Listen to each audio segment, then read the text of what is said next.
Hello, colleagues. I'm Matthew Lavery, Director of Research for the South Carolina Education Oversight Committee, or EOC.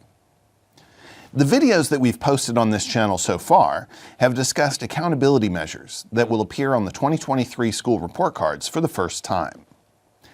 This video will offer some information on the South Carolina school climate surveys, which were used in school accountability for the first time last year on the 2022 school report cards. The school climate surveys were developed per the requirement of the Educational Accountability Act of 1998 and were given to teachers, students, and their parents and guardians for about 20 years before being used in our state's accountability system.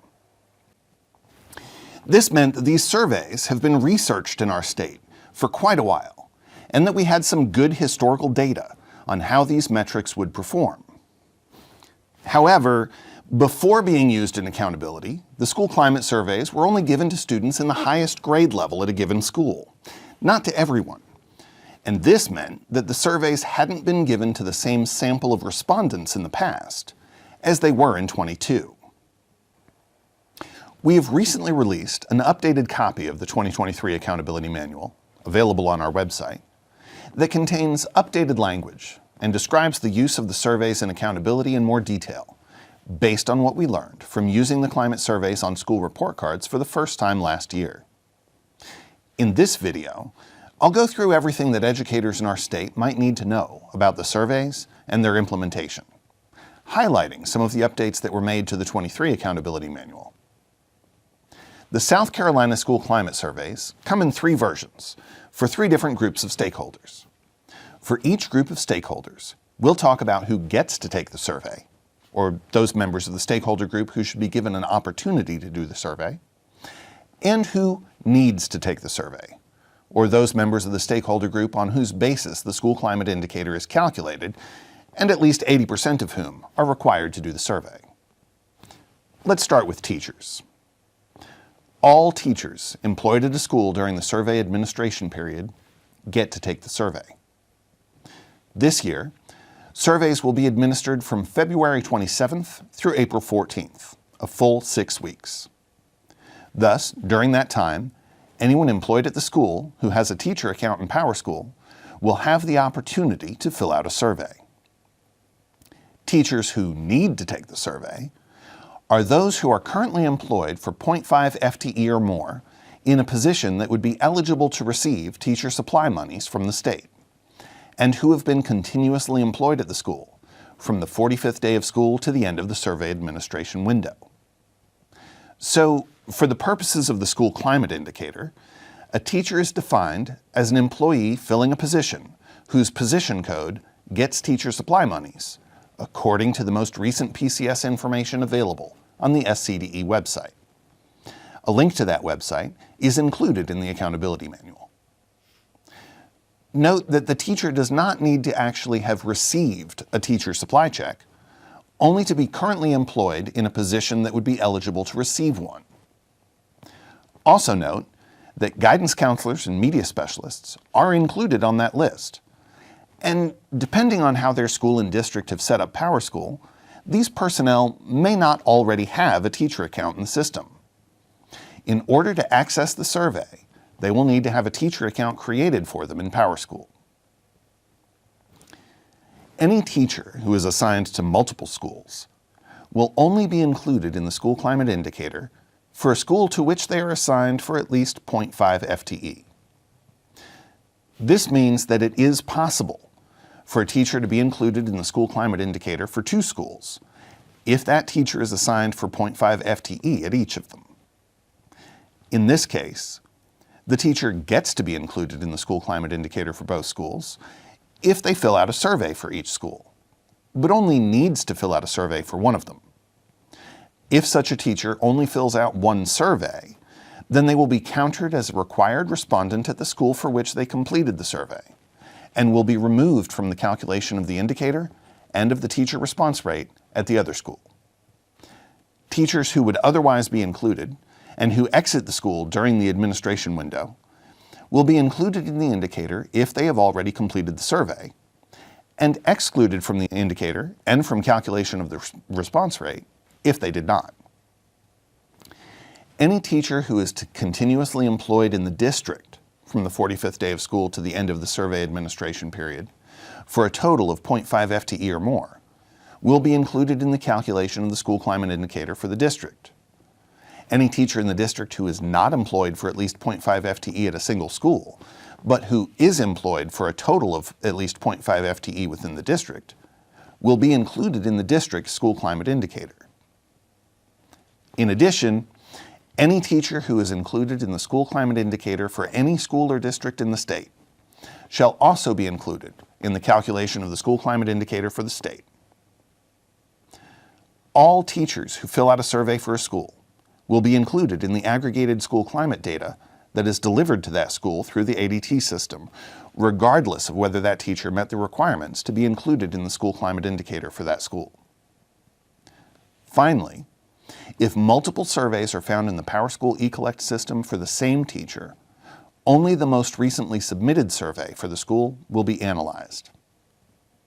Now for students. All students enrolled in grades 3 through 12 at a school during the survey administration window gets to fill out the survey. All students continuously enrolled in grades 3 through 12 from the 45th day of school to the end of the survey administration window need to fill out the survey. Many of the same guidelines that I just discussed about teachers also apply to students. For example, if multiple surveys are found in the PowerSchool eCollect system for the same student, only the most recently submitted one will be analyzed.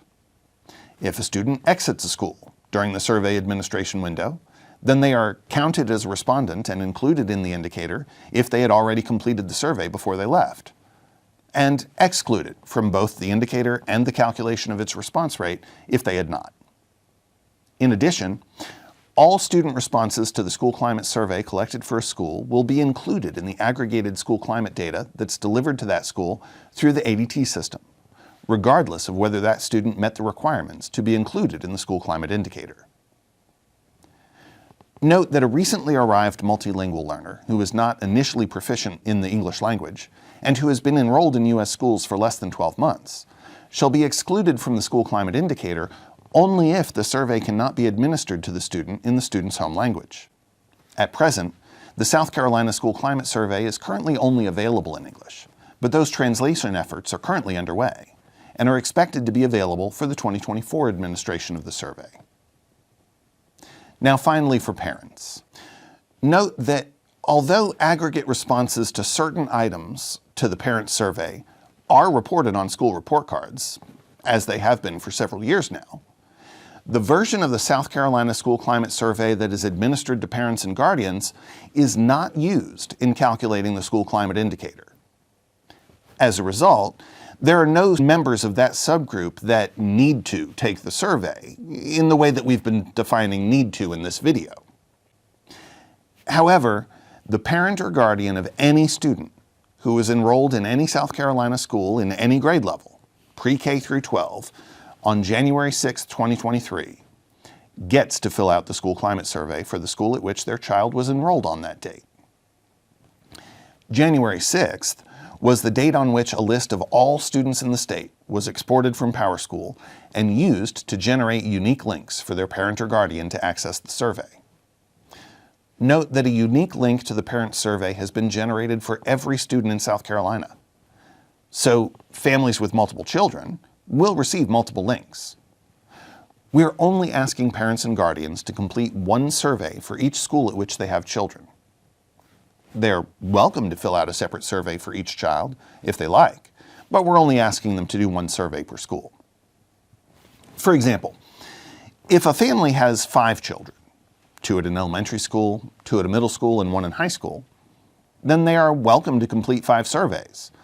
But we're only asking them to complete one survey for the elementary school, one survey for the middle school, and one survey for the high school. Parents and guardians should receive each of the unique links that were generated for them to access the Qualtrics survey so that they have the option to respond however they believe is appropriate. We're using Qualtrics for the parent survey instead of PowerSchool because each district has set up and administers their PowerSchool environment differently. And very few districts use the same software, platforms, and methods to communicate with parents and guardians. The unique links generated by Qualtrics can be delivered to parents using virtually any method, and will still take the parent or guardian to the Qualtrics survey that the EOC has set up for this purpose. If your district has enabled the parent portal, then your PowerSchool administrator can make the link available for parents there. Just make sure to notify them that it's there and tell them how to get to it. You may also email the link to parents or send it out as an SMS message, and it will work just the same. Some districts have also requested that a one-page PDF be generated with the link and a QR code for each of their students so that they can print it and send it home for parents and guardians to access the survey. If you requested PDF support from SCDE, these PDFs will be distributed to you through the ADT system.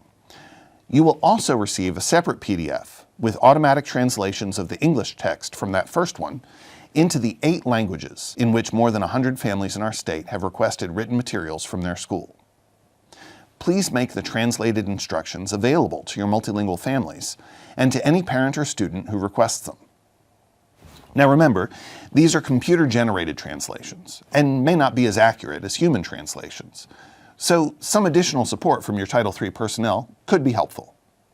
However, while we wait on more accurate translations to be completed, we decided that automatic translations could make these instructions and the surveys themselves far more accessible to multilingual families in our state.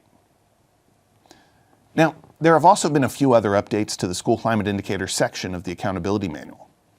Most of them are quite straightforward and don't need to be discussed here. However, I do want to call your attention to one of those changes and provide a bit of explanation. As you know, South Carolina doesn't publicly report data on groups of fewer than 20 students. Similarly, teacher school climate factors shall not be reported on groups of fewer than 10 teachers. The 2022 version of the Accountability Manual and the initial release of the 23 Manual stated that when the number of teachers on which a teacher factor score is based falls below 10, then that factor score is not reported and is dropped from the calculation of the school climate indicator. This made sense at the time because we cannot publicly report data on groups of fewer than 10 teachers. But it did have an unanticipated consequence. The cut scores for school ratings were based on the assumption that a school would have all 5 factors in the calculation of its school climate indicator. Applying those cut scores to school climate scores that were calculated using fewer factor scores could lead to some inconsistent results.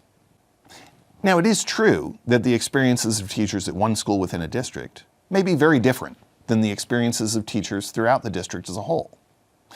However, the teachers at that one school are also included in the calculation of the school climate indicator for the district. An argument could be made, therefore, to use the district factor scores in place of any teacher factor score with too small a sample of teachers to be reported. However, simply using the district factor score in its place could lead to the voices of the teachers at that school being lost in the district-wide mean. Thus, to balance out these concerns, we've decided to use the average of the factor score from the sample of fewer than 10 teachers at a school with the same factor score calculated at the district level. We will not report how many teachers the factor score was based on, lest the viewer be able to calculate their exact score and thus defeat the purpose of suppressing the value in the first place. But the voice of teachers at that school will be granted more weight in the school climate indicator for that school than the voices of other teachers in the district. This seems like the best way to balance the concerns of representing teacher voice at the school, protecting respondent identity, and preventing any one respondent from having too much individual influence on the school climate indicator for their school. Thus, as we begin to administer school climate surveys in our state, please don't hesitate to reach out to us with any questions or concerns that arise. It's our goal at the EOC to support your work, to encourage positive school climates, and to improve student outcomes.